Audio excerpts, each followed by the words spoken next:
bravery. And yes, hope requires bold. Let me tell you something. You can't be scared and have hope at the same time. As believers, we have to understand that hope persists no matter how things look. No matter what the outcome is, there's still hope. As long as the blood is running warm in your veins, there's still hope. No matter how things look, hope thrives on the faith that our life will be better and that a better way of life is just around the corner. That's hope. Hope thrives on the knowledge that the Lord will never leave us nor forsake us. Don't you know if God's hand is upon you, you can look at your enemies and tell your enemies to get behind you.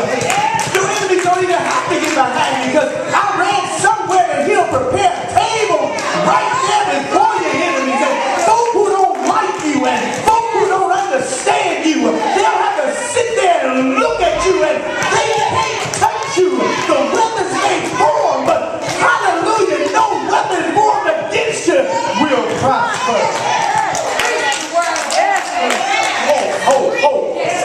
I'm reminded of the story I once heard of a great singer who was asked, what is the best concert you ever gave?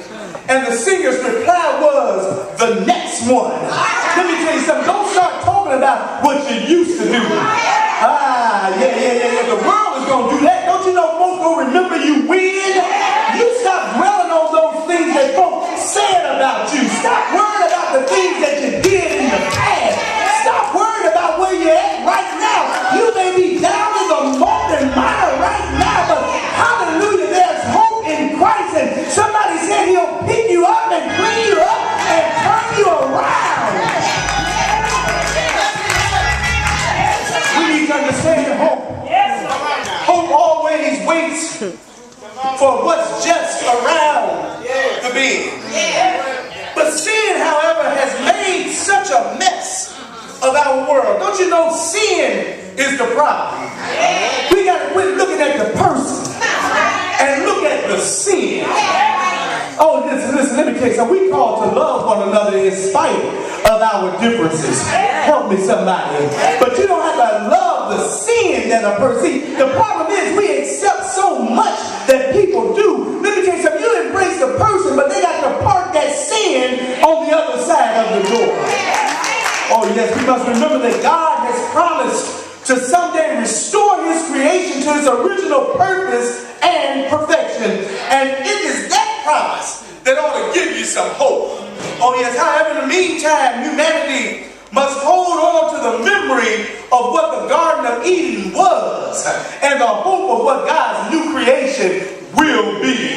Oh yes, until then we are called to keep alive that vision of life with him by offering his only hope, which is Jesus Christ, to the world. Oh yes, some years ago, several congressmen and politicians who were devout Christians were taking a walk one night. They had just left, Congress had just ended session, and they didn't like what was being discussed, and so they decided to take a walk one evening. And their conversation drifted to the subject of religion and the state of the world. And they were not very enthusiastic about the outlook. And when they were just about to agree that the whole world was heading for disaster, oh yes, they walked past the church house. Let me tell you something. Things may look grim and things may look one way, but I dare you to find your way to the house of God. Oh yes, these politicians were walking past the church house, and from the inside they can hear the congregation singing an old familiar hymn that said, there is a fountain filled with blood drawn from Emmanuel's veins, and sinners plunge beneath the flood lose all their guilt and shame. Let me tell you, as they walked past the church, one of the congressmen's face lit up, and he said, as long as people get together and sing that song, then there is hope for the world after all. Let me tell you another story. Years ago, when I was in the Army, part of our basic training involved survival techniques. in biological warfare. And one of the techniques performed was an experiment to see the effect hope has on us as we underwent chemical or gas attacks.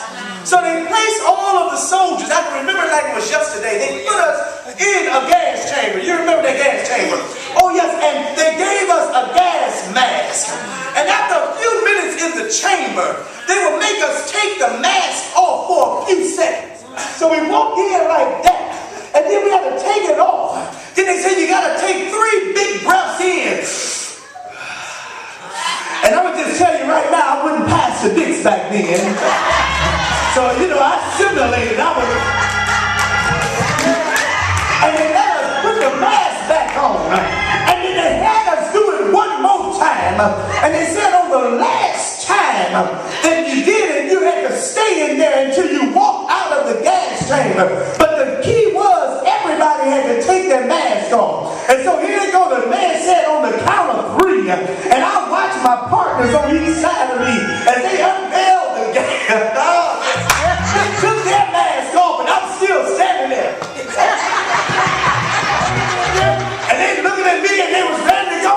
But the point of the training was they wanted us to do that so that we could see the effect that, listen, if we could get the gas mask on, that there may be hope that we could survive until help came. And let me tell you, somehow hope that we can remember the training and stay focused, and eventually someone would rescue us. And I come out here today to tell somebody that if hope holds such power for some inexperienced military soldiers, how much more power will hope hold for the soldiers of the Most High God? Don't you know, as Christians, we got to have some hope.